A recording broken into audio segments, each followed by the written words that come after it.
Hello সুপ্রিয় দর্শক, আসসালামু আলাইকুম। আজকে অনেক দিন পরে আপনাদের মাঝে চলে আসলাম একটা বিরিয়ানি রান্না করব খুবই সিম্পলভাবে ঘরে থাকা উপকরণ দিয়ে। চলুন দেখে নিই। প্রথমেই দিয়ে দিব তেল, এখন দিয়ে দেব পেঁয়াজ, হালকা বাদামি কালার করে ভেজে নেব। পেঁয়াজটা আমার বাদামি কালার ভাজা হয়ে গেছে। এখন আমি দিয়ে দেবো আদা রসুন বাটা, 2 টেবিল চামচ আদা রসুন বাটা। আদা রসুনটা এখন আমি একটু ভেজে নেব। ভাজা আমার হয়ে গেছে, এখন পানি দিব। পানি দিয়ে একটু কষিয়ে নেব। দিয়ে দেব বিরিয়ানির মশলা, ভালোভাবে কষিয়ে নেব। দিয়ে দেবো কতগুলো কাঁচামরিচ, স্বাদ মতো লবণ। মশলাটা ভালোভাবে কষিয়ে নেব। মশলাটা আমার কষানো শেষ, উপরে তেল উঠে গেছে। এখন আমি দিয়ে দেবো চিকেন।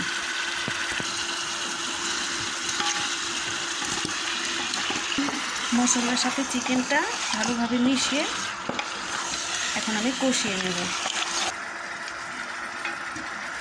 এখন আমি ঢেকে দেবো, ঢেকে কষিয়ে নেব।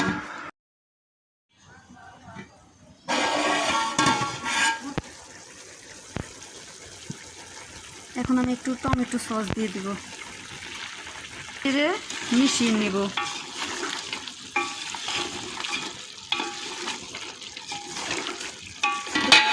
ঢেকে দেব।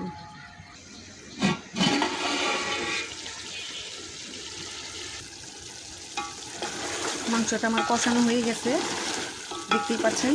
এখন আমি দিয়ে দেব চালটা। এখানে আমি চালটা আগে থেকেই ধুয়ে রেখে দিয়েছিলাম ভিজিয়ে আধা ঘন্টার জন্য। এখন আমি দিয়ে দিই। এখানে চালটা দেওয়া হয়ে গেছে। এখন আমি ভালোভাবে মিশিয়ে নেব। এখানে 3 কেজি চিকেন আছে আর 2 কেজি রাইস আছে। মাংসটা যত হবে খেতে ততই ভালো লাগবে। আপনারা আপনাদের পছন্দ মতো দিয়ে নেবেন। চালটা আমার ভাজা হয়ে গেছে।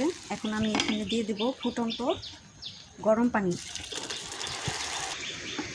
গরম পানিটা দিলে বেশি ভালো হয় বিরিয়ানিতে। এখন আমি দিয়ে দেবো 1 মুঠ কিশমিশ। এখন একটু মিশিয়ে নিব। এখন আমি ঢেকে দেব। এখন আমি দিয়ে দেব পরিমাণ মতো ঘি, দিয়ে দেবো কিছু পেঁয়াজ বেরেস্তা।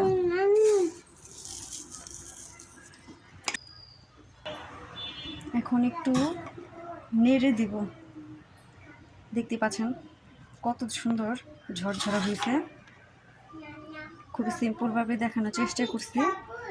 ভিডিওটি ভালো লাগলে তো আমার চ্যানেলটাকে সাবস্ক্রাইব করবেন, লাইক করবেন, কমেন্ট করবেন, শেয়ার করবেন। আর পাশে থাকা বেল আইকনটা ক্লিক করবেন যাতে আমি ভিডিও ছাড়ার সাথে সাথে আপনারা যাতে পেয়ে যান।